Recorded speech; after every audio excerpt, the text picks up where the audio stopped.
இந்த ஊரே எனக்கு ஆதரவா இருக்கு. இங்க உள்ள பெரியவங்க, கஷ்ட காலத்துல பிறருக்கு உதவி செய்யற நல்லவங்க, ஏன் என்னுடைய நண்பர்கள், சொந்தக்காரங்கன்னு எல்லாரும் எனக்கு துணையா இருக்காங்க. அதுல ஏதாவது குறைஞ்சு போனா எங்க அம்மா இருக்காங்க. அவங்க ஒரு நாள் என்னை விட்டு கொடுக்க மாட்டாங்க. அவங்க காலத்துக்கு பிறகு என் மனைவி எனக்கு உறுதுணையா இருப்பா. ஒருவேளை விதிவசத்தால அவளும் என்னை விட்டு போயிட்டா என் அறிவு, திறமை, அழகு, பணம் எல்லாத்துக்கும் மேல என்கிட்ட உடல் வலிமை இருக்கு, நான் எப்படியாவது பிழைச்சுக்குவேன் அப்படின்னு நினைக்கிறீங்க. ஆனா உண்மை என்ன தெரியுமா? இதுல எல்லாம் இருந்தும் இறைவனுடைய அருள் மட்டும் இல்லைன்னா ஒரு பிரயோஜனமும் இல்லை. சர்க்கரை நோயாளிக்கு வீட்டுல விதவிதமான உணவுகள் இருந்த போதும் அவனால எப்படி அதையெல்லாம் சாப்பிட்டு அனுபவிக்க முடியாதோ அதே போலதான்.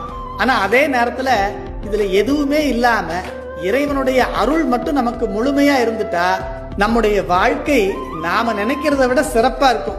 இதை ஊர் இருந்தென்ன, நல்லோர் இருந்தன், உபகாரமுள்ள பேர் இருந்தன், பெற்ற தாய் இருந்தன், மடப்பெண் கொடியாள் சீரிருந்தென்ன, சிறப்பு இருந்தென்ன, இத்தேயத்தில் ஏர் இருந்தன், வல்லவா இறைவா கட்சி ஏகம்பனேன்னு திரு ஏகம்ப மாலையில பட்டினத்தார் அருள் செய்கிறார்.